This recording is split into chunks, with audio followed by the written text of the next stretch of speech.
Nag-aeroplano at hindi nagbangka o barko palabas ng bansa sina Alice at Sheila Go. Yan ang lumalabas sa investigasyon ng Bureau of Immigration na inilahad sa Senado. Nasa frontline ng balitang yan si Mean Los Baños.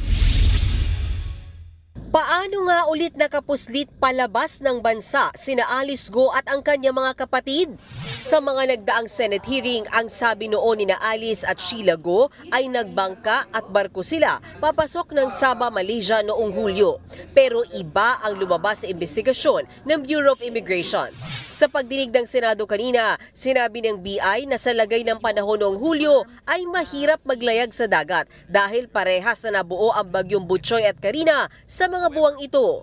Relevant data will show that there may already be significant adverse effects in sea travel starting July 16 because of the buildup of Butchoy.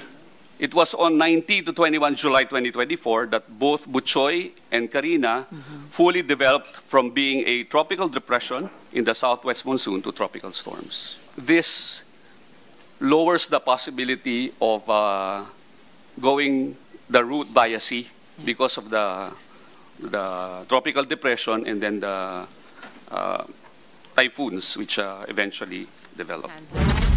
Pero ang mas malakas na ebidensya ng BI ang kumpirmasyong pumasok ng Kuala Lumpur sina Alice Go noong July 18 sa pamamagitan ng eroplano. Sigurado tayo nag-eroplano siya? Yes po. Papasok ng Malaysia. The entry of the subject into Kuala Lumpur International Airport on July 18, 2024 at 12:17, Your Honor. Na sinasabi niyang sumakay siya sa boat is also totally false. If you conclude that... We might presume that, Your Honor. If you conclude that they flew by air, by plane. Yes, Your Honor. We might presume that, Your Honor. Pero paano ang sinasabing tatak sa passport ni Sheila Go na nagsasabing biyaheng dagat sila nakapasok ng Malaysia? If she went to Malaysia via sea, it might have been through Sabah. And there is no record of entry of Alice Go into Sabah on July 19, 2024, Your Honor. There was a stamp in their passports, Yes. but it was proven to be fake.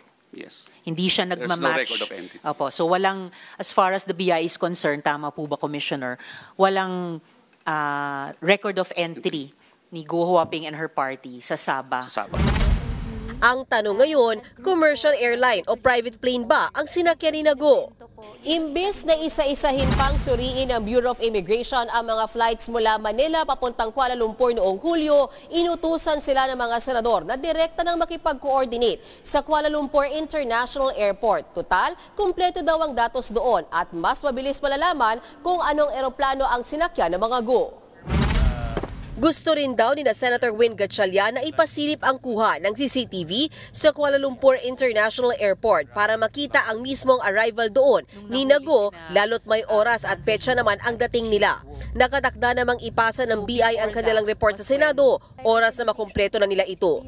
Nagbabalita mula sa Frontline, Mean Los Baños, News 5. Mga kapatid, Jiggy Manikad po, iba na ang may alam at may pakialam sa panahon ngayon.